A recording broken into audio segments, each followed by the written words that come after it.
భాగము ఎబ్రియలకు రాయబడినటువంటి పత్రిక అని నేను శుక్రవారం రోజు చెప్పడం జరిగింది. ఒక అధ్యాయం అంతా అయిపోయిన తర్వాత వేరే పుస్తకానికి మనం వెళ్తా ఉన్నాం. ఒకే పుస్తకాన్ని నేను చెప్పేసి వెళ్ళిపోవచ్చు, కానీ ఈ పుస్తకం తప్పి ఇంకో పుస్తకం రాదు అని మీరు అంటారని నేను అన్ని పుస్తకాలు చెప్పుకుంటా వెళ్తా ఉన్నాను. సరే, ఈరోజు మనం ఎబ్రి పత్రిక 5వ అధ్యాయము 11 నుంచి 14 వచనాలు, అక్కడ ఉన్నటువంటి 4 వచనాన్ని మనం ఈరోజు అధ్యయనం చేయబోతాం. ఈ అధ్యాయంలో భాగంగా చదువుతామే ఒకసారి చూడండి. ఎబ్రీయులకు రాయబడిన పత్రిక 5వ అధ్యాయం 11వ వచనం నుండి 14వ వచనం బాగా గమనించండి. వాక్యాన్ని చదివేటప్పుడు ఇందును గూర్చి మేము చెప్పవలసిన అనేక సంగతులు ఉన్నవి కానీ మీరు వింటకు మందులైనందున వాటిని విశదీకరించుటకు కష్టమే. కారణం బట్టి చూచితే మీరు బోధకులుగా ఉండవలసిన వారై ఉండగా దైవభక్తులలో మొదటి మూల పాఠములను ఒకడు మీకు మరలా బోధింపవలసి వచ్చేనే. మీరు పాలు త్రాగవలసిన వారే కానీ మీరు బలమైన ఆహారం తినేవారు కాదు. మరియు పాలు తాగు ప్రతివాడును శిశువే కనుక నీతి వాక్య విషయములలో అనుభవం లేని వాడై ఉన్నాడు. వయసు వచ్చిన వాడు అభ్యాసము చేత మేలును కీడును వివేచించుటకు సాధకము చేయబడిన జ్ఞానేంద్రియములు కలిగిన వారు ఉన్నారు కనుక బలమైన ఆహారం వారికి తగును.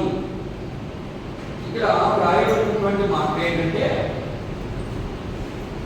యూదులు లేదా క్రైస్తవులు ఎలా ఉన్నారంటే చర్చికేమో వస్తున్నారు కానీ వినడం లేదు. ఏంటంటే అక్కడ చూడండి, నేను చదువుతాను చూడమాట. ఇందును గురించి దేని గురించి పైభాగంలో మనం గమనిస్తే ఇక్కడ కాంటెక్స్ట్ ప్రకారము ఆయన అహరోను కంటే గొప్పవాడు అంటే ఇక్కడ యూదులకి ఏం చెప్తా వస్తామంటే యేసుక్రీస్తు ప్రభు యొక్క గొప్పతనాన్ని విశదీకరిస్తా వస్తా ఉన్నాడు. వాళ్ళు ఏమనుకుంటారంటే యూదులకు ఇచ్చినటువంటి ధర్మశాస్త్రాన్నే పాటిస్తున్నారు, కానీ అందులో ఉన్నటువంటి ధర్మశాస్త్రంలో ఉన్నటువంటి యేసుక్రీస్తు ప్రభుని అంగీకరించడం లేదు. యేసుక్రీస్తు ప్రభుని దేవుడిగా స్వీకరించడం లేదు. అందుకని వాళ్ళకి అర్థమయ్యేదానికి కొంత పాత నిబంధనలో నుంచి, కీర్తన గ్రంథంలో నుంచి, అలాగే ధర్మశాస్త్రంలో నుంచి, అలాగే సామెతల గ్రంథంలో నుంచి, యెషయా గ్రంథంలో నుంచి ఇట్లా కొన్ని వచనాలు తీసి వారికి మాట్లాడుతూ, ఒరే బాబు ఇందును గురించి ప్రధాన యాజకుడు నీకు అహరోను, మీ ప్రధాన యాజకుడు ఏదైనా ఇబ్బంది జరిగితే, ఇబ్బంది అంటే మనిషి చచ్చిపోవడం కాదు అర్థం, ఏ రాజైనా వచ్చి ఆ విషయ ప్రాంతంలో లేకపోతే వీళ్ళు ప్రధాన యాజకత్వం చేస్తున్నటువంటి ప్రాంతాన్ని కోరగొట్టేస్తే, అంటే ఉదాహరణకి చర్చి కోరగొట్టేశారు, కోరగొట్టేసిన తర్వాత వీళ్ళు ఏం చేస్తున్నారు, ఆ యాజకత్వాన్ని నిలిపేస్తున్నారు, ఆపేస్తున్నారు. ఎందుకని చర్చి లేవు, పెట్టలేదు, అందుకని వాళ్ళు ఆపేస్తున్నారు ఆ యాజకత్వాన్ని. కానీ మెల్కీసెదెకు క్రమాన్ని చూపించాడు. మనం వారం చూస్తూ వచ్చాం ముందు సెక్షన్లో. మెల్కీసెదెకు అది నిరంతరము యాజకత్వం, దానికి ఆపేత ఉండదు, దానికి ఇక స్టాప్ లేదు. కానీ మీరు ఏం చేస్తున్నారంటే ఏదైనా ఒక రాజు వచ్చాడు అంటే ఆ రాజు నుంచి చర్చిని బాధపట్టేశారంటే మీరు యాజకత్వం ఆపేస్తున్నారు. అది ధర్మం కాదు. ధర్మశాస్త్రం వారు చెప్పలేదు. ధర్మశాస్త్రంలో నిత్యము ఆయన ఆరాధించారు కానీ ధర్మశాస్త్రం చెప్పింది. దాన్ని ఇప్పుడు మాటికి ఏదో ఒక రాజు రావడం, ఆ చర్చి బాధపట్టేది, ఏదో ఒక రాజు రావడం, వీళ్ళ దోసుకెళ్ళిపోవడం. కాబట్టి మీరు ఇంట్లో నిరంతరము యాజకత్వం జరిగించలేదని ఇప్పుడు యేసుక్రీస్తు ప్రభువుని తీసుకొచ్చి పెట్టి నీ హృదయమే దేవాలయము, నువ్వు నిరంతరం యాజకత్వం చేయొచ్చు, చర్చిలో చేయాల్సిన అవసరం లేదు. అది కాన్సెప్ట్. దాన్ని బోధిస్తూ వాళ్ళకి పాత నిబంధనలో కొన్ని వచనాలు చూపిస్తూ తీసుకొస్తా ఉన్నాం. అందుకని ఇందును గురించి యేసు ప్రభు గురించి మేము ఎంత చెప్పినా మీకు అర్థం కావట్లేదు. నేను కూడా తప్పు ఇదే మాట అన్నాను. నేను ఎంత చెప్పినా మీకు అర్థం కావట్లేదు.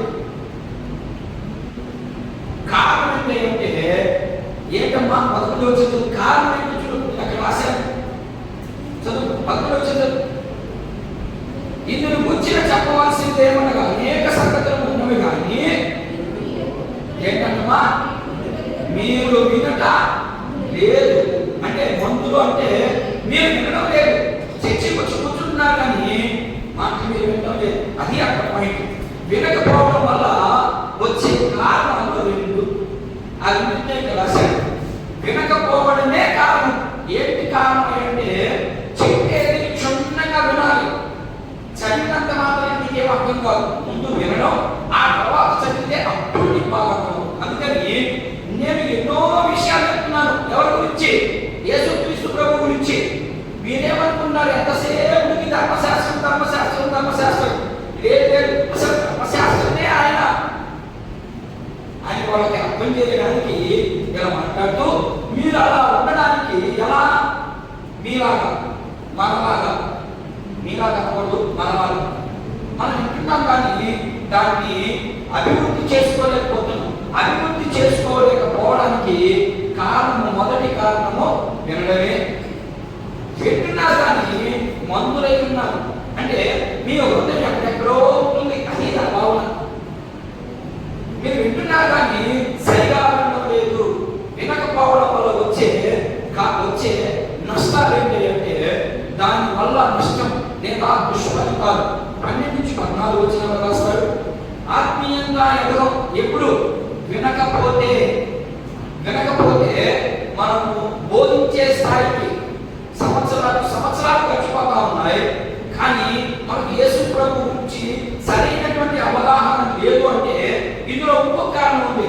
బోధకుల వల్ల కూడా తేడా వస్తుంది. బోధ చేసేవాడి వల్ల కూడా మీరు మందులుగానే ఉంటారు. కానీ మీకు పాయింట్గా పుస్తకాలు వెంబడి వచ్చిన చెప్పుకుంటూ వస్తున్నాను నేను. అయినా కూడా మీరు అదే స్థితిలో ఉన్నారంటే కారణము నేను అంటాను, ఇది మీరు చేసే పని వినడం లేదు, దాన్ని అర్థం చేసుకోవడం లేదు. అలాగే ఇక్కడ ఉన్నటువంటి యూదులు లేదా హెబ్రీ క్రైస్తవులు వాళ్ళు కూడా అలాగే ఉన్నారు. అందుకని వాళ్ళతో మాట్లాడుతూ ఆ గ్రంథకర్త కొన్ని హెచ్చరిస్తాము. అందుకనే ఆత్మీయంగా ఎదుగుదల లేని కారణం ద్వారా హెచ్చరికలు ఇవన్నీ. ఓకేనా? అర్థమవుతుందా? మీరు ఆధ్యాత్మికంగా ఎదుగలేకున్నారు అంటే మీరు ఇంకా పాలు తాగే పశువుల లాగానే ఉన్నారు. అంటే ధర్మశాస్త్రాన్ని నమ్ముతున్నారు, యేసుక్రీస్తు ప్రభుని రావడం లేదు, నమ్మడం లేదు. కారణం ఏంటంటే ఆయన గురించి నేను ఎన్నో సంగతులు చెప్పుకుంటూ వచ్చాం. ఇంకా చెప్పేదానికి చాలా ఉన్నాయి. కానీ మీరు నేను చెప్పినదే వినలేదు. ఇక నేనే కొత్తగా చెప్పాను మీకు. అది కాదు. అర్థమవుతున్నాయా? నేను చెప్పేదే మీరు ఇప్పటి వరకు సువార్తలు 4 సువార్తలు చెప్పారు. 4 సువార్తలు చదివారు. తర్వాత రోమాపత్రిక చదివారు. తర్వాత బైబిల్ అంతా చదివారు. మీరు బైబిల్ అంతా మీకు తెలుసు. కానీ యేసు ప్రభు మాట మాత్రం వినలేదు. అందుకనే మీరు ఆత్మీయంగా ఎదగలేకపోతున్నారు. సింపుల్ ఒక మాట చెప్పడానికి కాదు. మీరు ఎందుకు తినలేకపోతున్నారు అంటే మీ హృదయము ఎట్లా కట్టుందంట? ఎట్లా దేంతో నిండిపోయింది? దుష్టత్వంతో. రోమాపత్రికలో ఉంటుంది అన్నమాట. మీ హృదయము దుష్టత్వంతో నిండిపోయింది. దుష్టత్వం అంటే తప్పు కాదు అక్కడ అర్థం. యేసుక్రీస్తు ప్రభుని మింగుడు పడ్డాక మనకి ఆయన యేసు ప్రభు మాత్రం మింగుడు పడ్డాడు కానీ ఆయన మాటలు మింగుడు పడలేదు. ఎందుకని? ఆయన మాటలు కఠినంగా ఉంటాయి. ఆయన మాటలు నికాసుగా ఉంటాయి. ఆయన మాటలు విన్నటువంటి వాడు ఈ లోకంలో జీవించడం చాలా కష్టం. వాడికి ఏడుకొని చుట్టుకుంటూ ఉంటాయి. అలా అనుభవించిన వాళ్ళు ఈ బైబిల్ గ్రంథంలో ఉన్నారు. మరి నీకు నాకు ఎక్కడ చేసే సుఖం రాదు. సుఖం ఎవరితో పాటు వస్తుంది? నీకు దేవునికి నీకు సుఖం వస్తుందంటే ఆ సుఖం దేవుడితోనే ఉంటుంది. నీకు మనుషులతో ఉండదు ఆ సుఖం. ఎందుకని? మనుషులు శరీరానికి సంబంధమైనటువంటి మనిషి, శరీర సంబంధమైన ఆలోచననే ఉంటుంది మాకు మనసంతా. అందుకని నీకు రోమపత్రిక చెప్తా ఉన్నాను కాబట్టి వస్తుంది ఆ భావం కూడా. శరీర సంబంధమైనటువంటి మనిషి ఎలా ప్రవర్తిస్తాడు, ఆత్మ సంబంధమైనటువంటి వ్యక్తి ఎలా ప్రవర్తిస్తాడో నేను వచ్చినప్పుడు మీకు వివరించడానికి ప్రయత్నిస్తాను. ఏంటంట, మీరు వినేదానికి మందులై ఉన్నారు. మీరు వింటున్నారు కానీ దాన్ని ఎక్కడికి పోవట్లేదు. ఉదాహరణకి చూద్దాం, లూకాసు సువార్త సరే చూద్దామే. యేసు ప్రభు ఒక సింపుల్ ఉదాహరణ చెప్పడానికి ఎవరికి, ఉన్నటువంటి యూదులకి సింపుల్గా ఒక ఉదాహరణ చెప్పాడు. నేను కూడా ఒక ఉదాహరణ చెప్పేదానికి ప్రయత్నం చేస్తున్నాను. ప్రభు చెప్పినటువంటి ఉదాహరణ లూకాసు సువార్త 8వ అధ్యాయం 8 నుంచి 10 వచ్చిన ఒకసారి గమనించగా చూడండి. లూకాసు సువార్త 8వ అధ్యాయం. అమ్మా, మరియు కొన్ని మంచి నేల పడెను, అవి ఏం చేస్తున్నాయట, నూతనంగా ఫలిస్తూ ఉన్నాయి. నూరంతలు కానీ నూతనంగానే ఒకటే అర్థం. నూరంతల కంటే ఎక్కువగా ఫలిస్తున్నాను, నూతనంగా అంటే బాగా ఫలిస్తున్నాను. ఏం తప్పలేదు, తప్పేం లేదు దాంట్లో. ఎలా ఉందంట, కొన్ని విత్తనాలు హృదయము అంగీకారంగా దేవునికి ఇష్టానుసారంగా బ్రతకాలనుకున్నటువంటి వారి హృదయంలో పడినటువంటి విత్తనాలు ఫలిస్తాయి. వాడు ఎలా ఉంటారు అంటే రోజు రోజుకి ఎదుగుతూనే ఉంటారు. కిందకి పారోడు మళ్ళా లోపలే కలిసిపోరు. నువ్వు లోపలకి కలిసిపోతా ఉన్నావు, లోక ఆశలు నీలో మళ్ళా బయలుదేరుతా ఉన్నాయంటే ఆ విత్తనాలు ఏమంటూ 3 ఉపమానాలు చెప్పాడు. ఉపమానం కూడా కాదు, అర్థమయ్యేదాన్ని చెప్పాడు. దేవుని రాజ్యంలో ఎలాంటి వారు ఉంటారో అనే దానికి ఉదాహరణతో పోల్చి చెప్పిన మాటలని 3 ఉదాహరణలు చెప్పాడు. ఏంటంటే త్రోవబడినటువంటి విత్తనాలాగా ఉన్నావా, అలా ఉంటే కాకుల మధ్యలోనే తనుకుని వెళ్ళిపోతాయి. అర్థమైందా? నేను పాత రోజుల్లో నేను చిన్నపిల్లడిగా ఉన్నప్పుడు ఉదాహరణ చెప్తాను. నేను వేరుశనగ పువ్వులు నాటేదానికి వెళ్ళేవాడిని. వేరుశనగ పువ్వులు విత్తనాలు వేసేదానికి వెళ్ళేవాడిని. అప్పుడు ఆయన నాగేళ్ళ పనులు దుక్కుంటే పోతా ఉంటే మేము ఒక్కొక్కటి వేసుకుంటూ వచ్చాము. ఆ తర్వాత ఇంకొక వెనక నాగే వచ్చి దాన్ని మళ్ళా కూర్చుకుంటూ వచ్చేది. ఈ లోపలే కాకుండా చెప్పేది అలా అనుకుంటుంది. నేను చెప్పేవాళ్ళు అర్థమైందని చెప్పింది ఉదాహరణ. ఆ విత్తనాలు ఎప్పుడెప్పుడు వేస్తాయా, వేసే పుట్టుడు కాపు రెడీ కాస్తూ ఉంటాయి. అలాగే యేసుక్రీస్తు ప్రభువును నమ్ముకొని ఆధ్యాత్మికంగా ఎదగాలి అంటే సైతం రెడీగా కాస్తూ ఉంటాడు కదా. నేను ఎప్పుడు శాతం పక్కకి ఏ విషయంలో బలహీనంగా ఉంది మనిషి సింపుల్ చేస్తాడు. మనం ఏమనుకుంటాం, ఇది న్యాచురల్ కదా, ఇది మనకు అవసరమే కదా అని అనుకుంటాం. లేదు, దాంట్లోనే సింపుల్గా తెలుసు. అందుకని యేసు ప్రభు చక్కగా ఉదాహరణ చదువు, ఇంకా చదువు. అవి చదువు, అవి మంచిగా పడును, అవి మొలచి నూరంతలుగా ఫలిస్తాయి.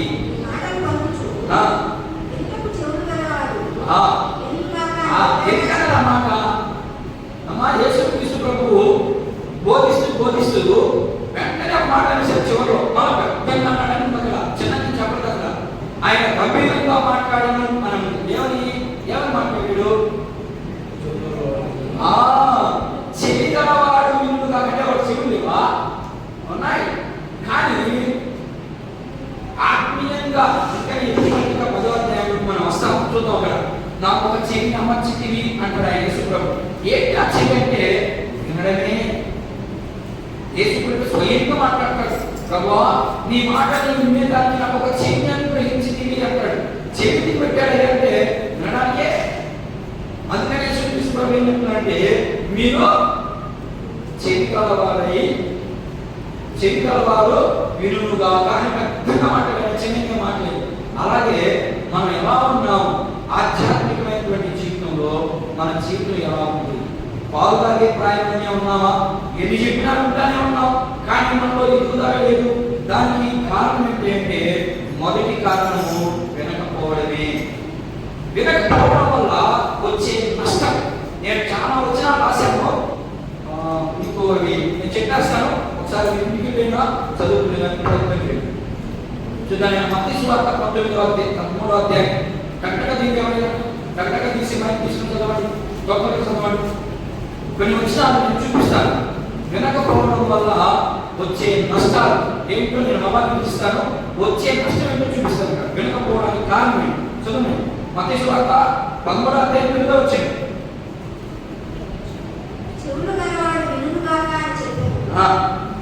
శిష్యులు వచ్చి ఆ.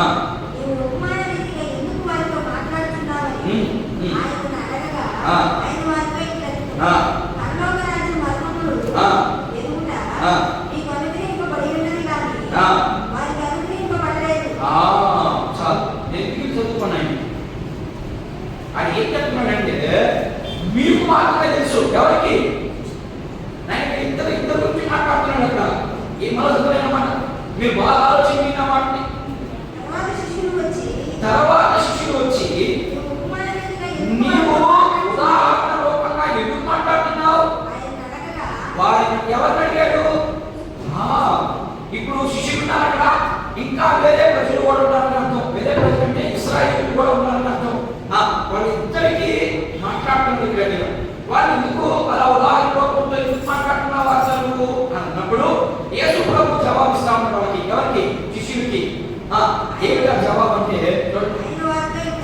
ఆయన వారితో పరలోక రాజ్యంలోనికి వెళ్ళాలంటే మీకు తెలుసు. ఎవరికి తెలుసు? శిష్యులకు మాత్రమే తెలుసు. పరలోక రాజ్యానికి వెళ్ళాలంటే మనం ఈ భూమి మీద ఎలా జీవించాలో శిష్యులకు మాత్రమే తెలుసు. శిష్యుడు అంటే ఆత్మీయంగా ఎదిగారు, ఆయనతో పాటు నడిచారు, ఆయన చెప్పిన మాట ప్రతి మాట విన్నారు. కష్టమైన నష్టమైన వెళ్ళారుతో పాటు. అందుకని మీకు మాత్రమే తెలుసు. ఎందుకని మీరు నాతో పాటు 3.5 సంవత్సరం ఉన్నారు. నా బాధ చూశారు, నా శోధన చూశారు, నా భయంకరమైనటువంటి పరిస్థితులు చూశారు మీరు. అందుకని మీకు మాత్రమే తెలుసు, అవతల వారికి తెలియదు. అందుకని వారికి అర్థం అవ్వడానికి నేను ఇలా ఉపమానం చెప్పానని మీకు కూడా మీకు అర్థమయ్యేదానికి ఉదాహరణకి చాలా ఉదాహరణ తీసి మాట్లాడుతూ ఉన్నాను నేను కూడా. అయినా కూడా మనకు అర్థం కావట్లేదు. ఏమి లేదు భయం. రక్షించబడిన వ్యక్తి ఖచ్చితంగా రోజు రోజుకి మార్పు పొందాలి. ఇదే రక్షణ, ఇంకేం రక్షణ లేదు. ఒకసారి రక్షణ వచ్చేసిన తర్వాత నాకు సరిపోతుందే అని అనుకుంటే నీ ఆధ్యాత్మికమైనటువంటి జీవితము కురిగిపోతా ఉంటుంది. రాత్రి 10 గంటలప్పుడు గుడి నుంచి ఒక 60 గంటలు ఫోన్ చేసి మా ఊరన్నా కుమిరి ఆడుస్తామన్నాను. ఏంటి? ఎందుకు ఆ కుంగుబాటు? ఏ విషయంలో కుంగిపోతా ఉన్నాడు బిడ్డ? మనం అర్థం చేసుకోవాలి. ఎందుకు అలాంటి కుంగుబాటు మనం దేవుల్లో ఎదక్కపోవడానికి వాడు కుంగుబాటు ఏంటంటే వాడిని ఎవరో టార్చర్ పెడతా ఉన్నారు. చదవలేదు పిల్లవాడు 14 చదువుతాడు. మా వాడు మునిగిపోతున్నాడన్నా ఆటపడిన ముందు వాడిని తప్పు చేసి మాట్లాడుతున్నాడన్నా చూడండి, నా బుద్ధి అంత మునిగిపోతున్నాడు. అదే ఆ వ్యక్తి ఆ బోధించే వ్యక్తి కూడా క్రిస్టియన్ అంటారు. నేనైతే అలాంటి వాడు క్రిస్టియన్ అవుతాడేమో కానీ యేసు ప్రభుకి అంగీకారమైనటువంటి భక్తుడు నేను ఎప్పుడైనా ఉంటే గుర్తుపెట్టుకోనండి. వాళ్ళు చిన్నపిల్లలు, వారు పాలు తాగేవారనే మనకు వాక్యం కనబడతా ఉంది. వాళ్ళకి తెలియనప్పుడు వాళ్ళకి ఇది మార్గం అని చెప్పాలి కానీ వాళ్ళని తక్కువ చేసి మాట్లాడకూడదు. వాళ్ళని ప్రోత్సహించాలి. లేని పైకి కఠిన మాట్లాడే లేని పైకి అది ప్రోత్సాహం. మరి ఆయన యొక్క క్రైస్తవులు మాకైతే అర్థం కాదు. పదే అలా చేయకూడదు. క్రిస్టియన్లకు ఉన్నటువంటి గుణం ఏంటంటే యేసు ప్రభు బిడ్డలు అని ఎప్పుడు అనుకుంటారు? మనం చేసే క్రియ వల్లే, మనం చేసే మాట వల్లే కనుక్కుంటారు అంతే. ఇక నేను చూపించలే. మనం ఆ క్రియలో కూడా కొన్ని జారిపోతాం, కొన్నిసార్లు పడిపోతాం. లేకపోతే దాన్ని ప్రభు రెడీగా ఉన్నాడు. అందుకనే కదా నీకు ఆధార కట్టు పంపించింది. నువ్వు పడిపోతావని, నువ్వు జారిపోతావని, నువ్వు భోగంలోనే పడుకుంటావని ఆయన తెలుసు. అందుకనే ఆయన పంపించింది నీ కోసం. మరి అదే స్థితిలో మనం ఉన్నామా? ఒకసారి మనం పరిశుభ్రం చేసుకోవడానికి ప్రయత్నం. ఇంకొన్ని వచ్చిన చెప్పడం ప్రయత్నం చేస్తాను. యెషయా-గ్రంథం 42వ అధ్యాయం. ఇప్పుడు మత్తయి సువార్తను చూపించగా మీరు పడిపోవడానికి కారణం ఏంటో ఇప్పుడు వెంటనే పాత నిబంధనలో ఒక వాక్యాన్ని చూపిస్తున్నాడు. చూద్దాం. యెషయా-గ్రంథం 42:18. యెషయా-గ్రంథం 42:18. అదిగో ఏంటంటే చెవిటి వారులారా వినుడి, బుద్ధివారులారా మీరు గ్రహించినట్లు ఆలోచించండి. ముందే చేరట చెప్పే వాక్యం, చెప్పే మాట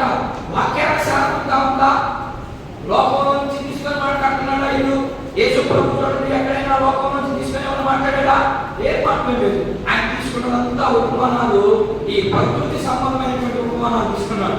మరి ఈరోజు ప్రకృతి సంబంధమైనటువంటి ఉపమానాలు తీసుకుంటే మనకి ఏ రకత కొరకి. అందుకనే పాపము సేవకు బయటికి పోయి లేని పని తీసుకుని చెప్పాల్సి వస్తుంది మీకు. అప్పుడు చెప్పినందువల్ల వాడికి నష్టమే, విన్నందువల్ల మీకు నష్టమే. అలా చెప్పకూడదు. వాళ్ళు అర్థం చేసుకున్నది ఇంకొంచెం నిదానంగా చెప్పారు. అది అక్కడ దేవుడు చెప్పాను. సరే, ఇంకా కొన్ని మాటలు చూద్దాం. మీరు అవి రాసుకోగలిగితే రాసుకోండి. నేను లేకపోతే మీకు ఇంకా వీడియో ప్రయత్నం చేసుకోవద్దు. మీరు మనం చదువుతుంది. ఇప్పుడు రెండోది, వినకపోవడానికి కారణం ఏంటంటే ఆత్మీయంగా ఎదగలేకపోవడానికి కారణం అవుతుంది. ఎందుకు మనం ఆధ్యాత్మికంగా ఎదగలేకపోతున్నాం అంటే వాళ్ళకి వారు ఆధ్యాత్మికంగా ఎందుకు ఎదగలేకపోతున్నారు, మనం ఎందుకు ఎదగలేకపోతున్నాం. ఈ విషయం చెప్పి నేను ఆలోచించడానికి ప్రయత్నం చేస్తాను. దానివల్ల వచ్చే దుష్ఫలితాలు, దానివల్ల వచ్చే నష్టం ఏంటో కూడా మీకు వివరించడానికి ప్రయత్నం చేస్తాను. ఇక్కడ రెండు విషయాలు చెప్పాను. ఒకటి, బోధ చేసే విషయంలో పొరపాటు జరుగుతుంది, అది పక్కన పెడదాం. రెండు, వినినందువల్ల వాళ్ళ పరిస్థితి ఏంటి, వాళ్ళు ఏం చేస్తున్నారు, వాళ్ళు ధర్మశాస్త్రంలోనే ఉన్నారు. ఎంతసేపటికి ధర్మశాస్త్రం. ఎందుకంటే అది ఎప్పుడో వచ్చింది. యేసు ప్రభు నుంచే, లేకపోతే ఈ భూమి ఆరంభించబడిన తర్వాతనే ఆ ధర్మశాస్త్రం కొనసాగుతూ వస్తా ఉంది. ఎప్పుడైతే ఐగుప్తు నుంచి బయటకు వచ్చారు, బయటకు వచ్చిన తర్వాత ఇక ధర్మశాస్త్రాన్ని కొనసాగిస్తా ఉన్నారు. కానీ దానివల్ల విమోచన లేదు మనిషికి. అంటే దానివల్ల మనిషికి ఆదాయం లేదు. అందుకని దాన్ని క్లోజ్ చేసి ఈయన నూతనం కావగా ఇంకొక మార్గాన్ని ఇచ్చాడు. ఆ మార్గాన్ని క్లోజ్ చేశాడు. ఈ అందుకని మనం పాట పాడుకుంటాం. ముందన్నాడు నేను వెళ్ళని నూతనమైన మార్గములన్నిటిలో. చక్కగా నేను ముందు పోయాను, కానీ మార్గము అది నూతనమైన మార్గం కాదు. దాంట్లో నాకు ప్రయోజనం లేదు. కానీ ఇప్పుడు వచ్చినటువంటి మార్గము చాలా ప్రయోజనకరం. అందుకనే ఆ ప్రయోజనకరమైనటువంటి మాట చెప్పడానికి వారికి వచ్చింది. మీరు ధర్మశాస్త్రం కాడిపోతా ఉన్నారు. అసలు ఆ ధర్మశాస్త్రంలో ఉన్నటువంటి మెస్సయ్యే యేసు. ఎంత సింపుల్గా చెప్పేది. ధర్మశాస్త్రం ఏం చెప్తా ఉంది, మీ పాపాల నిమిత్తము, లేకపోతే మీ యొక్క మిమ్మల్ని అందరినీ పరిపాలించేదానికి, మీకు నిత్య రాజ్యంలో ఉండేదానికి మీకు ఒక రాజు పుడతాడు. ఆయనే మెస్సయ్య. ఆ మెస్సయ్యనే ఎవరు నేను చూపిస్తున్నాను చూడండి. ఆయన ఉదాహరణ యోహాను సువార్త చూద్దాం. 1వ అధ్యాయం 10వ వచనం. యోహాను సువార్త.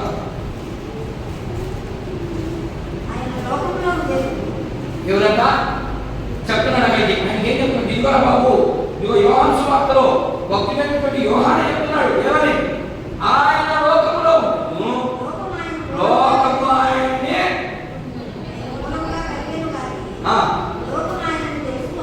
ఏం చెప్పాడట? లోకము ఆయన్ని గ్రహించలేదు. మీరు ఆయన గ్రహించడం లేదంట. నేను గ్రహించిన వ్యక్తి ఎలా ఉంటాడంటే ఖచ్చితంగా వాడికి వాక్యం ఎప్పుడు ఉన్నామా అక్కడ ఉంటుంది. మీకు ఒక చిన్న ఉదాహరణ చెప్తాను. మా నాయనకి ఆపరేషన్ చేశారు. గుర్తుందో లేదో, ఏం ఇబ్బంది లేదు. మా నాయనకి ఆపరేషన్ చేస్తా ఉంటే నేను ఉన్నాను పడేదా? నేను ఉన్నాను పడేది. మా నాయన అడిగింది అంటే నాకేంటంటే వాక్యం తప్ప ఏదో నేర్చుకోవాలి.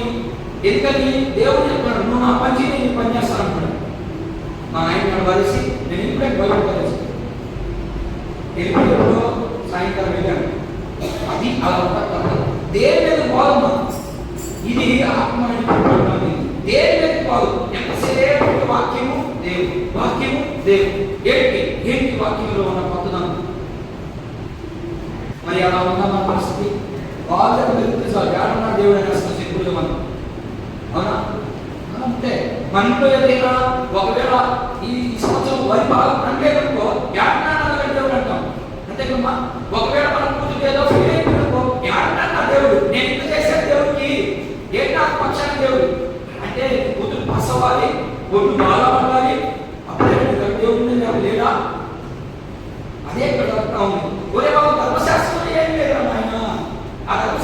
ప్రయోజనమే లేదు. ఇదిగో నేను చూపించబడుతున్నాను. ఆయన మాట వినండి, మీకు నిత్య రాజ్యాన్ని ఫ్రీగా ఇస్తాడు. మీరు అక్కడ డబ్బులు పెట్టుకున్నారు, ఇక్కడైతే అక్కడ డబ్బులు పెట్టుకున్నా కూడా ఫ్రీ లేదు. మీరు అక్కడికి వెళ్ళలేరు, కానీ ఇక్కడికి వస్తే ఫ్రీ లేదు. అంతే సింపుల్ గా మాట చెప్పేస్తాను. అది చదువు ఇంకా చదువు ఎక్కడ చదువు 14 వచ్చిన కంటిన్యూషన్. ఆయన తన బంధువుల యొక్కకు వచ్చాడు. ఆయన బంధువులు ఆయన్ని ఫలాన్ని మెస్సయ్యని గ్రహించలేకపోయాడు. ఇది మొదటి కారణం. రెండో కారణం చూడండి, కొలస్సీయులకు రాయబడిన పత్రిక 2వ అధ్యాయం 17 వచ్చింది.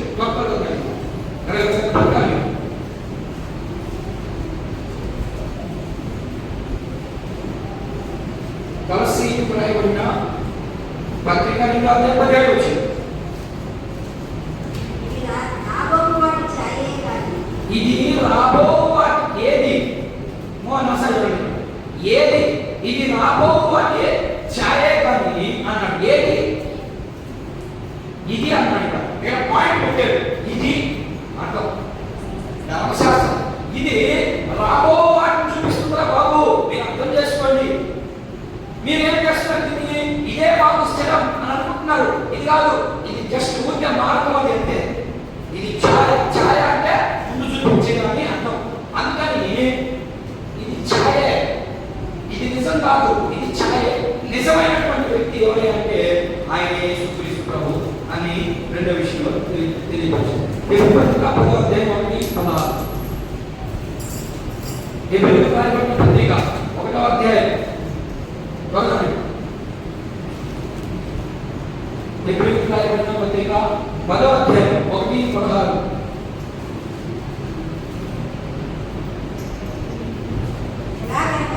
ఏలైనా 10:1 ధర్మశాస్త్రము రాబోచున్న మేలుల ఛాయే కానీ ఆ వస్తువులు నిజ స్వరూపము గలది కాదు కనుక ఆ యాజకుడు ఎడతెగకుండా అర్పించుటకు ఒక విధమైన బలులు వాటిని తెచ్చువారికి ఎన్నడూ సంపూర్ణ సిద్ధే. చెప్పేసాడు ఒరే, ధర్మశాస్త్రంలో బలిపోతే ఎత్తుకోవాలి. దానివల్ల సంపూర్ణ సిద్ధి అంటే సంపూర్ణంగా మీకు విడుదల రాదు. విడుదల రావాలి అంటే ఖచ్చితంగా నువ్వు యేసు ప్రభు దగ్గరికి రావాలి, యేసు ప్రభు మాట వినాలి. ఆ మాట ప్రకారంగా నువ్వు జీవించేదానికి ప్రయత్నిస్తూనే ఉండాలి. అది ఆయన బోధించే బోధ. అది ఈరోజు అలా ఉందా బోధ? అంతా వ్యత్యాసమైన బోధ పడిపోకండి. అర్థం చేసుకోండి, చదవండి. అందుకని మీరు బాగుతాగే వాళ్ళగా ఉన్నారు. ఏది పడితే దాన్ని వినేస్తా ఉన్నారు. ఏది పడితే దాన్ని వినకూడదు. ఏది పడితే దాన్ని ఏ పాలు పడితే ఆ పాలు తాగుతామా? ఏం తాగలేదు. ఉదాహరణకి తల్లి పాలు లేకుండా డబ్బా పాలు పట్టిస్తున్నటువంటి గుడికి 1 సంవత్సరం అంతా మరిపిన తర్వాత 2వ సంవత్సరం తల్లి పాలు తాగడం తాగడు. ఎందుకని దానికి అలవాటు పెట్టాడు. కానీ తల్లిపాలు బలమా అవి బలమా అని అడిగితే నేనంటా తల్లిపాలు కంటే అయ్యే బలం. అంతే. ఎట్లా తొలి అంటే డెలివరీ అయిపోయిన తర్వాత ఇచ్చే పాలు మాత్రమే బలం. తర్వాత 1 సంవత్సరం అయితే కంటే కేవలం బలం ఉంది. అలాగే ఇక్కడ ఏం చెప్తాను, ఇది మీకు ఛాయ అంటే అది మీరు నడిచేదానికి ఛాయ అంతే. మీరంతా చూడాల్సిందే. యేసు ప్రభువుని చూడాలి. మీరు చెప్పే వ్యక్తిని మీరు నమ్మాలి. ఆయన మాటనే మీరు పాటించాలి. పాటించగలుగుతున్నామా? వాళ్ళు పాటించలేదు, మనం కూడా పాటించలేకపోతున్నాం. వారికంటే బోధించే వాళ్ళు లేదు, తక్కువ మంది ఉన్నారు ఆ రోజుల్లో. ఈ రోజు ఎక్కడ పెట్టినా వాక్యమే. అందుకే మన వాళ్ళు ఏం చేస్తుంటే ఏది పడితే దాన్ని వినేసేసేది నారాయించుకోలేక అర్థం కాక వచ్చేది ఏదో తాత్కాలికంగా కూర్చున్నామా పోయినామా. అది కరెక్ట్ అయినటువంటి. అందుకని చెప్తా ఉన్నాను, లేకపోతే ఈ గ్రంథకం ద్వారా చెప్తా ఉన్నాను. ఏం చెప్తున్నానంటే మీరు ఏది పడితే తాగబాకండి, ఏది పడితే దాన్ని వినవాకండి. విన్నదాన్ని మీరు అర్థం చేసుకోండి. ముందు ఇలా వాక్యం చెప్తా ఉందా లేదా అని పరిశీలన చేసి అప్పుడు మీరు దాన్ని గ్రహించండి. ఒకవేళ దానికి వాక్యానికి విరుద్ధం ఉదాహరణ పెట్టింది అది ఎంత పెద్ద సేవ చెప్పినా సరే అది అక్కడ దానివల్ల వచ్చే దుష్ప్రయోజనం ఏంటో ఒకసారి నేను ఇంకొక మాట చదివించి దానివల్ల వచ్చే దుష్ఫలితం ఆత్మీయంగా ఎదగలేకపోవడం వల్ల వచ్చే నష్టం ఏంటంటే సమయాలు గ్రంథం చూద్దాం. నేను సింపుల్గా మీకు చెప్పేస్తున్నాను. సమయాలు 2వ గ్రంథం 7వ అధ్యాయం 16 వచనం. ఎదగలేకపోవడానికి కారణం చూపిస్తామని ఆసక్తి ఉన్న వాళ్ళకి నిర్లక్ష్యం, ఏదో బాగా చర్చికి ఏం రోజు బాగుపడి నష్టం. ఒకరోజు చర్చికి బాగుపడమా, ఒకరోజు చర్చికి బాగుపోతే ఎంత నష్టపోతారో మీకు ఎవరైనా తెలుసా? కొన్ని వందల సంవత్సరాలు మన దేవుడితో ఉండేది. ఒక్కరోజు చర్చికి బాగున్నందుకు మీకు దాని గురించి పూర్తిగా తెలియట్లేదు. ఎందుకంటే మిమ్మల్ని అలా నడిపించలేకున్నటువంటి వ్యక్తి, మీరు విన్నటువంటి వ్యక్తులు అలా ఆ మార్గంలో నడిపించలేదు మిమ్మల్ని. ఒక్కరోజు చర్చికి రాకపోతే, ఇప్పుడు రాకపోతే నువ్వు నడవలేని స్థితిలో ఉండి, నువ్వు కూర్చోలేని స్థితిలో ఉంటే దేవుడు తెలుసు నువ్వు ఎలా ఉన్నావో. నువ్వు ఇంటికాడ అన్ని అవయవాలు బాగుండి, నాకు బంధువులు ఇచ్చారు, లేకపోతే ఈరోజు మా ఆయన చికెన్ ఇచ్చారు, లేకపోతే మా ఆయన చేపలు ఇచ్చారు, లేకపోతే మా ఊరికి ఫ్రెండ్స్ వచ్చాను పక్కన పెట్టుకుందా. అక్కడ పక్కన అనుకుందా, పక్కన పెట్టి దేవుని సన్నిధిరా, దేవుని సన్నిధిలో గడుపు. నీ బంధువులు ఈరోజు నువ్వు బాగున్నప్పుడు మాట్లాడేస్తారు. నువ్వు చేపలు మాంసం పెట్టుకున్న పచ్చడి వస్తాడే చూద్దాం రాదు. కానీ నీ దేవుడు వద్దని సరిపడు. అది నా దేవుడు నువ్వు పచ్చడి పెట్టినా, నువ్వు బాధపడుతున్నా నీ పక్కనే ఉంటాడు, ఓదార్స్తా ఉంటాడు. నువ్వు అప్పుల్లో ఉండు, ఎవరైనా వచ్చి ఓదార్స్తాడేమో, ఓయమా ఓదాడిపోతే మనం పెట్టమంటాడు. విడిపించుదా అంటే అర్థమేంటో తెలుసా? దానివల్ల చాలా నష్టపోవాలి. అదే చేశాడు సుప్రభు, చాలా నష్టపోయాడు ఆయన. మీకు ఆ నష్టాలు తెలియదు. అమ్మ యేసు అమ్మ నాయన దేవుడే అంటే అంతవరకే తెలుసు మనకి. నేను కూడా తెలియదు కాబట్టి మన యేసు ప్రభుని అంగీకరించలేకున్నాం, యేసు ప్రభు దగ్గరికి రాలేకున్నాం.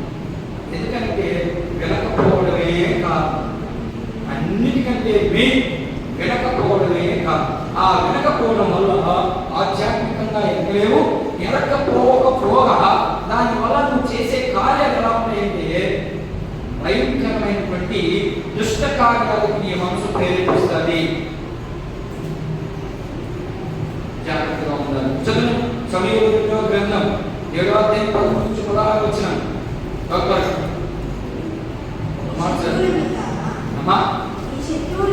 నీ శత్రువుల మీద నీకు జయించి నీకు నెమ్మది కలుగు చేసి ఉన్నాను. మరియు ఎన్నో చదువుతున్నాను. 2వ సమయం గ్రంథం 7వ అధ్యాయం 13వ వచనం. అతడు నా నామము ఘనత కొరకు ఒక మందిరము కట్టించును, అతడు రాజ్య సింహాసనమును నేను అతనికి నిత్యముగా స్థిరపరచను. ఎవరి గురించి మాట్లాడుతున్నాడు ఇక్కడ? దావీదు గురించి మాట్లాడుతున్నా. రెగ్యులర్గా అయితే దావీదు గురించి మాట్లాడుతున్నాడు. దావీదు నిరంతరం సింహాసనం ఉందా? లేదు. అందుకు దర్శించారు మన వాక్యాన్ని. ఎవరి గురించి మాట్లాడుతున్నాడు? దావీదు నుంచి ఎవరు చూపిస్తున్నాడు ఇక్కడ ఈ వాక్యంలో? చూడండి ఇక్కడ ఏం చెప్తున్నాడు. దావీదు గురించి మాట్లాడుతూ లేకపోతే సొలొమోను గురించి మాట్లాడుతూ ఏమని చెప్తున్నాడంటే అతనికి నేను సింహాసనము స్థిరపరచను. ఉందా? స్థిరపడిందా? లేదు. దావీదు వంశానికి స్థిరంగా సింహాసనం లేదు. లేకపోవడానికి కారణం చాలా దౌర్భాగ్యమైన పనులు చేశారు. మనం కూడా అలాగే చేస్తున్నాం. మన కుటుంబంలో శాంతి సమాధానం లేకపోవడానికి కారణం ఏంటంటే మనం కూడా దౌర్భాగ్యమైనటువంటి పనులు చేస్తా ఉన్నాం. ఆ పనులు నేను ఒక్కటొక్కటి చెప్తాను. దేవుడు శిక్ష అసలు అంతే చేయకూడదు. మనము దేవుడిలోకి వచ్చిన తర్వాత చాలా వరకు తగ్గించుకునేదానికి ప్రయత్నం చేయాలి. అన్నింటిలో కాదు, చాలా వరకు. అవి లోకానికి కనపడే వాటిలో చాలా వరకు తగ్గించుకోవాలి. అలా తగ్గించుకోగలిగితేనే దేవుడు నిన్ను హెచ్చిస్తాడు. లేకపోతే దోషేస్తాడు. మాట్లాడడానికి దోషేస్తాడు. దోషిగా ఆయన మీరు డైరెక్ట్గా ఏం చేస్తాడమ్మా? ఆయన దోష బట్టి అందరూ మాట్లాడడంలో ఉన్నాయి. ఆయన మీరు నైస్గా అప్పగిస్తాడు. ఎవరికి అప్పగిస్తాడు? ఎవరిని? అంతే అపవాదికి అప్పగిస్తాడు. సౌలుని ఎప్పుడు ఎవరికి అప్పగించాడు? సౌలు రాజుని సైతానికి అప్పగించాడు. అంతే మనమే. ఎందుకు సౌలుని అప్పగించాడంటే మనం సంవత్సరం కాకపోదు. సంవత్సరం తెచ్చాడు, రే బాబు నువ్వు నా చేయబడినటువంటి వ్యక్తి, నీకు వివాహము వాళ్ళకు నేను చెప్పినంత వరకు నువ్వు గడ్డం తీయకూడదు, నువ్వు ఎంటుకున్నాక కట్టే కట్టుకోదు. ఏం చేసేది? చెప్పాల్సింది చెప్పకూడదు పోయి భార్యకి చెప్పాడు. భార్య ఏం చేసింది? క్రిస్టియన్కి అప్పగించింది. సర్దాలు క్రిస్టియన్లో సర్దాలు అన్న ఒక గుర్తుని ఆ సర్దాలు వచ్చారు పట్టుకొని గుడ్డుగురి పరిసరి ఎంతలో బలాఢ్యుడు ఇస్రాయిల్లోకి ఎంతలో బలాఢ్యుడికి వేరే 3000 మందిని ఒక ఎముక దవడతో గాడిద దవడ ఎంతుంటది? ఈ దవడ ఎంతుంటది? 3000 మంది చంపిన గొప్ప ఘనత ఆయనకే ఉంది. అలాంటి వ్యక్తి ఏమైపోయాడు? పడిపోయాడు. స్త్రీ విషయంలో బ్లాక్స్ అయిపోయాడంటే రాచరికం పోయింది, బలం పోయింది, దేవుని దగ్గర నుంచి ప్రసన్నత ఆగిపోయింది. చిక్కిపోయాడు చేతుల్లో సంఖ్యలు వేసి ఆ పంటకి ఇరగేసి కట్టి అవసరమయ్యాన్ని ఇరగదీసి కట్టించుకొని కళ్ళు గుడ్లు పెట్టేశారు. అట్నే చూదులు పెట్టి చదవండి, మీరు చదవాలండి. దేవుని భక్తి తెలియాలంటే ముందు చదవాలంటే, లేదా చెప్పేదన్నా వినాలి. గుడ్లు ఇట్లా పెట్టి లోడేశారంటే ఎంత భయంకరం చూడండి. రేపు అలాంటి పరిస్థితి రాబోతా ఉంది భూమి మీదకి. ఆ పరిస్థితి నుంచి తప్పించుకోబోయేదానికి చేసుకుంటాడు. యేసుప్రభువు గమనంటాడు, రక్త సంబంధికుగా అంటే శరీర సంబంధికుగా అంటే తమ్ముడు లేడు, కానీ శరీర సంబంధంగా వచ్చాడు కాబట్టి ఒక తమ్ముడు అంటాడు, యాకోబు అంటాడు, యూదా అంటాడు, కొంతమందినైనా అగ్నిలో నుండి రాగినట్టు తీర్పులను పొందుకొని కొంతమంది భయంకరమైన శోధనలో ఉన్నారేమో వాళ్ళని ఎవరు వాళ్ళు? దేవుని చేత ఎన్నికబడిన వారు మాత్రమే. అంటే మాకు లేదా ఎన్నిక ఉంది, ఏది ఆ ఎన్నిక అభివృద్ధి అదే పడిపోయింది. నీకు ఎందుకుంది? నిన్ను లోపల నుంచి సపరేట్ చేస్తుంది. ఎందుకు? చాలా మంది ఉన్నారు ఈ లోకంలో. ఎందుకు నువ్వే చర్చికి రావాలి? నువ్వే క్రైస్తవుడిగా ఎందుకు మార్చబడాలి? నీవేందుకు మళ్ళీ కాదు. నువ్వేం చేస్తున్నావు? తొక్కేస్తున్నావు. కాలుతో తొక్కేస్తే నువ్వు నీ జీవితం ఎప్పుడు అదే చెప్తున్నాడు. చెప్పాడు, రే బాబు నువ్వు వెళ్ళొద్దు, నీ తల మీద మంగళ కత్తే పట్టుకోడు అన్నాడు. మంగళ కత్తి పట్టుకోవడం చెప్పాడా? ఆ విషయం మాత్రం తెలుసు. ఎవరికి? సంతులకి. మంగళ కత్తి పెట్టించుకున్నాడా? ఎలా పెట్టించుకోవాలి? పోయి సీట్లో కూర్చొని అయ్యా ఒళ్ళు చెప్పాలి. అదే కనుక గురు. కానీ సైతాను ఎలా ప్రవేశింది? స్త్రీ మీద వ్యామోహం వర్ణించింది. చూడండి, అసలు దాన్ని వర్ణించగలవా? ఆమె ఎందుకు కనబడాలి? అందంగా కనబడింది, కనబడింది. కానీ వాళ్ళ వాళ్ళ ఆయన పెళ్లి చేస్తారన్నారు. బంగారంగా చేయించుకోవచ్చు కదా. అమ్మాయి ముందుగా పోవాలన్నదానికి ఆమె చూడాలి. ఏమో అలాంటి దొరకదు పాప ఆయనకి. ఏమన్నా గమ్ముగా ఉన్నాడా? పాత కోత ఇప్పుడు కట్టేశారు. ఏమని? బలమైన దాంట్లో నుంచి తీపి కూర్చున్నాడు. ఏమొస్తుంది? దేవుగా ఉంది. ఏ చదవలేదండి వాక్యాన్ని. సింహాన్ని నమ్మకాలు కదా అంతకుందా. ఆ సింహంలో తేలిపి పడ్డది. అందుకని బలమైన దాంట్లో నుండి తీపి కూర్చున్నాను కట్టేసేవాడికి. వాళ్ళు మరి చెప్పలేకపోయారు. వ్యక్తిని అది చేసింది మీరు చెప్పలేదు, చెప్పలేకపోయారు. దృష్టిలు చెప్తే పండుగ రాశారు. అక్కడ మీకు పక్కన తీస్తానో మనం కూడా రాసుకుంటాం కదా పందాలు. మన పంది పోయింది. ఏంటి? లడ్డు కోట్లలో పోయింది, లక్ష్యంలో పోయింది. అక్కడే పందాలు కాశారు. కాసిన దొరకదు. చెప్పకపోతే మా ప్రాంతం అంతా క్రిస్టియన్ ప్రాంతం అంతా నాశనం అయిపోద్ది. వాడంలో ఇస్రాయిల్లో ఓడి కంటే గొప్ప వేరని వీడు నైస్గా డైలీగా కలిగిపోయారు. అమ్మా నీకు ఎంత చెప్పి వేస్తాం. ఆ కథభావం ఏంటో కలుసుకోవాలని ఆయన చెప్పేశాడు. ఈ డబ్బు కోసం పాల్గొనింది, నేరు పోయింది. మొదటి రోజు రాత్రి అడిగింది, చెప్పలేవాడు. రెండో రోజు రాత్రి అడిగింది, చెప్పలేవాడు. మూడో రోజు రాత్రి ఖచ్చితంగా చెప్పాల్సి వచ్చింది. తీసుకొచ్చేసింది. చూడండి, అది జాగ్రత్త. మనలో సైతాన్ని చేస్తారంటే అది తప్ప. విగ్రహవాడి పాపం చూడటం తప్పే. అంటే డ్యాన్స్ వాళ్ళు వేస్తున్నారు, నేను ఇంకా కదా. ఎవరు డ్యాన్సెస్? ఎవరు వాళ్ళు? నేను ఇంకా కదా. నేను అక్కడికి చూడలేదు, మా ఇంటి ముందు ఉంది, అందుకని చూస్తా. తప్పే చెప్పాడు దేవుడు. నాకు విరోధంగా మీరు ఏ కార్యం చేసినా మీరు వర్తిల్లరు. చూస్తాం ఒక్కొక్కసారి చేయని చెప్పండి, ఒక్కొక్కసారి చూస్తాం వెంటనే రావాలి పశ్చాత్తాపం. నాకు పశ్చాత్తాపం లేదు. వచ్చిన సంవత్సరానికి 3 రాత్రులు గడిచిపోయిన తర్వాత వచ్చిన పశ్చాత్తాపం తీసుకుపోయి చేసి ఆ గాలి అంతా తొక్కించి వెనక్కి ఎక్కడ తీసుకెళ్ళి సంకటంతో గురుసుతో అప్పుడు వచ్చిన పశ్చాత్తాపం. వెంటనే ప్రార్థన చేయడం మొదలుపెట్టాడు. ప్రభా నేను చేసిన తప్పయ్యా, నా బలాన్ని మళ్ళా అన్నాడు. వెంటనే దేవుడు బలాన్ని ఇచ్చాడు. దోషాలు భావించాడు దేవాలు కానీ పోల్వస్ పరిచయం అంతే. చూడండి ఎంత భావించాడు దేవుడు. నువ్వు ఉన్నావా రా ప్రభు దగ్గర. ప్రభా ఇదిగో నేను జయించలేకపోతున్నానయ్యా, ఇదిగో నేను పరిస్థితి కూడా పైకి ఎక్కలేకున్నానయ్యా రా, నువ్వు రావద్దు, నీకే వచ్చేదానికి తీర్పు లేదు, మరి ఆయన నీకోసం నీకు వస్తాడా? రాదు. మనమే వెళ్ళాలి ఆయన దగ్గరికి. ఎవరు చేసింది తప్పు? నేను. ప్రభావాలను లోపల వచ్చి సపరేట్ చేశావు, నా కోసం ప్రాణం పెట్టావు, నేను నీకోసం ఏం చేయలేకపోతున్నా, ఏదైనా చేయాలనుకుంటున్నా, కానీ నా మాట కాదు. ఎవరు నేను ఏడుకోండి ఎన్నుడే చెప్పుకొచ్చి ఆయన దగ్గర ముందు చెప్పుకో, అన్నింటినీ కొంతకాలానికి సర్దుబాటు చేసేస్తాడంటే. నేనైతే నాకు ఒక 2 బ్యాడ్ అలవాట్లు ఉన్నాయి, 5 చెప్పులు 2 బ్యాడ్ అలవాట్లు ఉన్నాయి. నేను శుభ్రం నమ్ముకున్నాను. 3 సంవత్సరాలు వాటిని నా జన్మని వదలలేనేమో, ప్రభు దగ్గర శిక్ష పొందుకుంటానేమో అనుకున్నాను. ఒక ఆయన ఎవరో మన మధ్యలో ఉన్నాడు, ఆయన పేరు చెప్పను. ఒక ఆయన నాకు ఒక శిక్ష ఇచ్చాడు. అలా నా పరిస్థితి ఇది, నేనేం చేయలేకపోతున్నాను అంటే ఒక చిన్న చిట్కా చెప్పాడంటే ఆ చిట్కాతో పాటు ప్రార్థన ఏమడైంది అయిపోయిందంటే సెకండ్లో దూరం అయిపోయింది నా నుంచి. మనకు వచ్చే శ్రమ కావచ్చు, బాధ కావచ్చు, మనం చేయించలేని కార్యాలు ఉంటాయి. ఆ కార్యాలన్నీ ప్రభువులకు ముందు నువ్వు ఒప్పుకుంటూనే ఉండాలి జీవితాంతం. అవి నీకు సంపూర్ణంగా దూరం అయ్యేంత వరకు అప్పుడే నీవు చేయించుకోవాలి. అందుకని ఇక్కడ ఏమంటున్నాడంటే మీరు వినకపోవడమే కారణము మీరు ఆధ్యాత్మికంగా వినకపోతే, దేవుడి మాట వినకపోతే ఆధ్యాత్మికంగా వినలేదు. వినకపోగా దానివల్ల వచ్చే దుష్ఫలితాలు ఏంటి అంటే మరణానికి వినకూడదు, దానివల్ల వచ్చే ఫలితం. అందుకని నేను దుష్ఫలితాన్ని రాశాను, నష్టాన్ని రాశాను. మీకు అర్థమవుతుంది.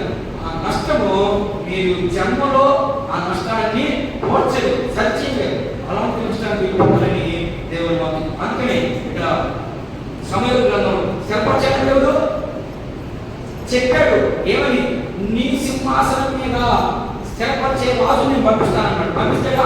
పంపించాడు. కానీ ఈ పంపించే మధ్యలో ఏం జరిగిందంటే చాలా దేవుడికి వ్యతిరేకంగా చేశారు. అందుకని దావీదు సింహాసనం మీద స్థిరంగా ఎవడు పరిపాలించలేకపోయాడు. అర్థమవుతుందా? ఏమర్థమైందా? దావీదు సింహాసనం స్థిరపరుస్తానన్నాడు, స్థిరపరచడా? స్థిరపరచలేదు. మరి ఎప్పుడు స్థిరపరుస్తాడు? చాలా మంది రెండో రకం. మొదటి రకంలో దేవుని మాట నిరంతరం అవుతుందా? అవుతుంది కదా. దేవుడు మాట చెప్పాడు, ఖచ్చితంగా జరిపిస్తాడు. నువ్వు కరెక్ట్గా ఉన్నప్పుడు, నువ్వు కరెక్ట్గా లేకపోతే నువ్వు అనుకుంటున్నాడు అంతే. వీళ్ళు కరెక్ట్గా లేరు. ఎవరు? యూదారాజులు. యూదారాజుల్లో ఒక రాజు పనికిమానుడు, ఒక రాజు అంటే వాడు యూదారాజు మొత్తం ఎంతమంది? ఆయన యూదారాజు ఎంతమంది మొత్తం? యూదా రాజ్యాన్ని పరిపాలించిన రాజు ఎంతమంది అమ్మా? యూట్యూబ్ రాజు చూస్తున్నాం, నాకే బాగుంది, నాకే మీకే బాగుంది కనబడుతుంది. యూదారాజు ఎంతమంది అంటే కూడా తెలియకపోతే ఎలా కలిసి మనకు రాజ్యం? యేసుక్రీస్తు కూడా రాజ్యం గుర్తుపెట్టుకోండి. 20 మంది, అందులో 5 మంది మాత్రమే దేవునికి అనుకూలంగా పనిచేశాడు. వాళ్ళంతా పనికి మానవాడు. అర్థమైనా? వాళ్ళు ఉంచాడు పనికి మానుడు. ఆ పనికి మానుడు జీవానికి మనందరూ మీరు సస్తున్నాం. లేకపోతే కూర్చొని గానం చేసుకుంటూ ఎంతో హ్యాపీగా ఉండాల్సిన మనం. అలాగనే ఈరోజు సంఘానికి, సంఘంలో మనుషులు దేవునికి అనుకూలంగా ఉన్నారా? మీరు ధన్యులే. లేకపోతే మీరు ఇంకా కొన్ని మాటలు ఉన్నాయి. గల్తీ పత్రిక 3వ అధ్యాయం 23 చదువుతున్న రాసి చదువుతున్నాను. అయిపోయింది మనసు. గల్తీ పత్రిక 3వ అధ్యాయం 23.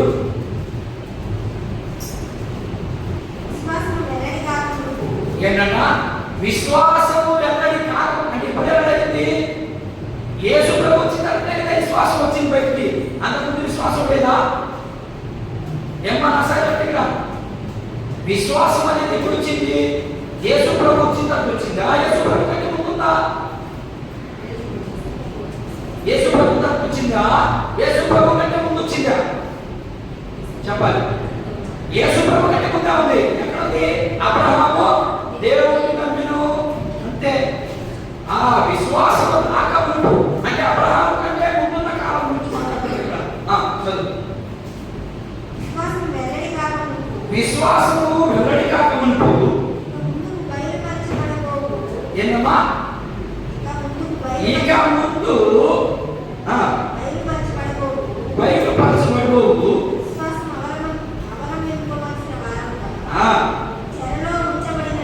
చెరలో ఉంచబడినట్లు ఏంటంట?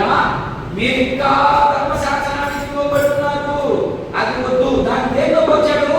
చెరతో పోచాడు. చెర అంటే బంధకాలలో. చెర అంటే మీకు అర్థమవుతుంది కదా, వేరే రాజ్యం కింద వీడు బానిసలుగా ఉన్నాడు. అలా బానిసత్వంలో ఉన్నాడు.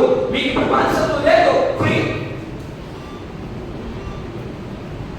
జాగ్రత్తగా దేవుడి పిల్లలను మనం చెప్పుకుంటున్నాం, కానీ మనలో అలాంటి క్రియలు లేవు. అలా లేకపోవడానికి బలమైన కారణం ఏంటంటే వినకపోవడమే.